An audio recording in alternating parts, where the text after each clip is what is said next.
মার্কেটে সারা বছরের ন্যায় এবছরও একটা অংশের মানুষ তারা ছড়িয়ে দিয়েছে আপনার মাইনা কত হবে। মানে সরকারের থেকেও তারা অনেক বেশি এগিয়ে থাকে, এগিয়ে রাখে। সেরকমই বিভিন্ন রকম অঙ্কের মাইনা মার্কেটে ঘুরে বেড়াচ্ছে। এটা দেখবেন সারা বছর থাকে। 2011 সাল থেকে আজ পর্যন্ত আপনার মাইনা বাড়বে না এটা কিন্তু কেউ বলে না। একটা নির্দিষ্ট সংখ্যা নিয়ে, একটা অ্যামাউন্ট নিয়ে তারা বাজার গরম করতে থাকে, তারা খবরটা বিক্রি করতেই থাকে। শুরু হয়ে গেছে। এখনো পর্যন্ত সরকার সিদ্ধান্ত নিতে পারেনি আমাদের বিষয় নিয়ে। তার কারণ দপ্তরে এখনো মন্ত্রীই নেই। মাত্র 5টি দপ্তরে মন্ত্রী আছে বা 6টি দপ্তরের মন্ত্রী আছে, বাকি সবটাই মুখ্যমন্ত্রীর হাতে রয়েছে। এখনো পর্যন্ত দপ্তরে মন্ত্রী হলো না, আর আমাদের বিষয়ে সিদ্ধান্ত হয়ে গেল। এটা হয় কখনো?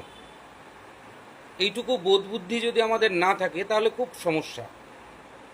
কোনো অফিসারের ক্ষমতা আছে যে তারা আমাদের ফাইল তৈরি করে পাঠিয়ে দেবে মন্ত্রীর পারমিশন ছাড়া? সেটা হয় কখন সম্ভব? বাজারে মেলা রকম আপনারা পোস্ট করে যাচ্ছেন, মেলা রকম আপনারা ইউটিউব চ্যানেলগুলো দেখে হতাশ হচ্ছেন। এগুলো হবেন না।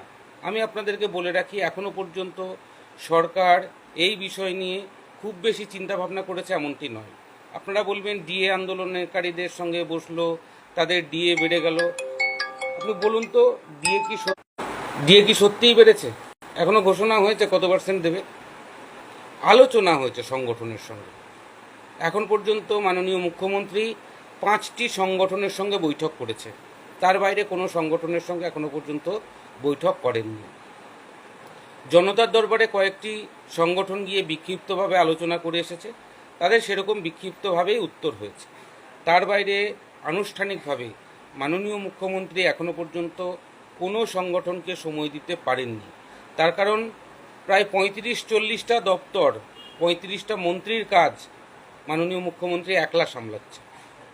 অতএব তার পক্ষে সময় দেওয়াটা অত্যন্ত কষ্টকর, সেটা আমি আপনি সকলেই জানি। আমরা আশা রাখছি আমরা খুব শীঘ্রই মাননীয় মুখ্যমন্ত্রীর সঙ্গে সাক্ষাৎ করতে পারবো। যে কোনো দিন আমাদের কাছে কল আসতে পারে, যে কোনো দিন আমাদের কাছে ডেট টাইম আসতে পারে। আমরা তার জন্য প্রস্তুতও রয়েছি। অতএব আপনারা এখনই দুর্ভাবনার কিছু নেই, সম্ভাবনা উজ্জ্বল আছে। আমার কাছে যতদূর খবর, ইস্তাহার অনুযায়ী বিজেপির যে নির্বাচনী ইস্তাহার ছিল সেই ইস্তাহার অনুযায়ী সরকার এগোচ্ছে। এখন ফাইনাল না হওয়া পর্যন্ত আমরা কেউই কোনো কনফার্মেশন দিতে পারছি না। আর কোনো অফিসিয়াল খবর থাকার কথাও নয়, অফিসিয়াল খবর নেইও। কি করে থাকবে? দপ্তরে মন্ত্রী নেই। কোন অফিসারের ঘাড়ে কটা মাথা আছে যে মন্ত্রী ছাড়াই সে তার মতো একটা ব্যবস্থা করে দেবে? কেউ বলছেন 40%, কেউ বলছে 30%, কেউ 18,000, কেউ 35,000। এই সমস্ত চর্চা থেকে দূরে থাকুন।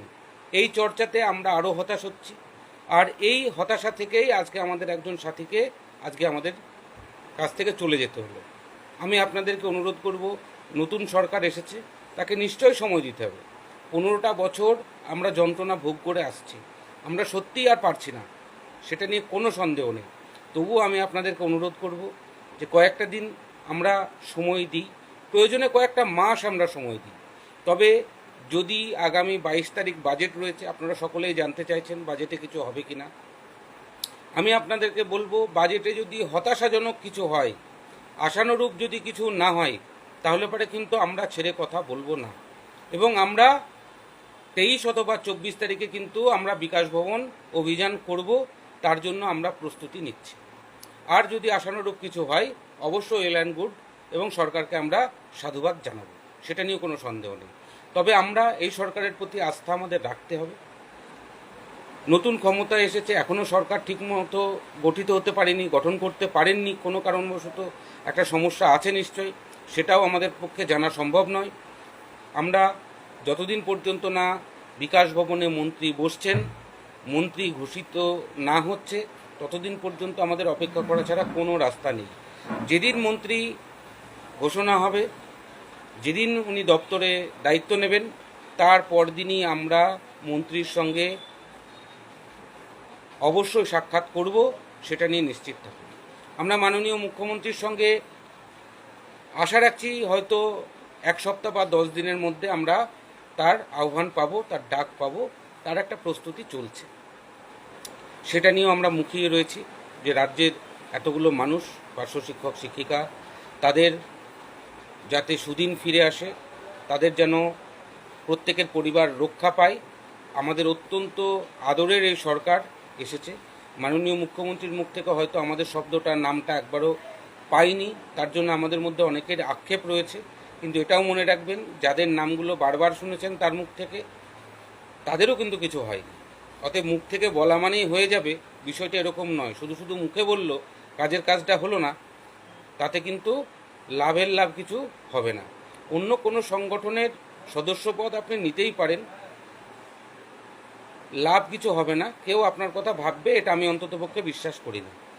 আর কোন সংগঠন, কোন সংগঠন পার্শ্ব শিক্ষকদের নিয়ে কি দাবি রেখেছে সেটাও আমরা জানি।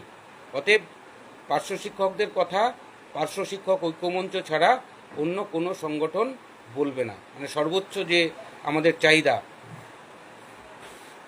মৌসুমি পাল লিখছেন, ইস্তাহারে আমাদের ব্যাপারে কি উল্লেখ আছে, একটু ইস্তাহারটা খুলে দেখে নেবেন। ওয়েবসাইটেও দেওয়া রয়েছে, বিজেপির যে ইস্তাহার ওয়েবসাইট রয়েছে সেখানেও তাদের দেখবেন দেওয়া আছে। অতএব সেখান থেকে আপনারা একটুখানি দেখে নিতেই পারেন। আর এ সমস্ত বিষয় নিয়ে এখনই অত দুশ্চিন্তা করার কিছু নেই। আমরা রয়েছি, লাগাতার কাজ করে চলেছি বিভিন্ন জনের সঙ্গে বিভিন্ন জায়গায়। আমরা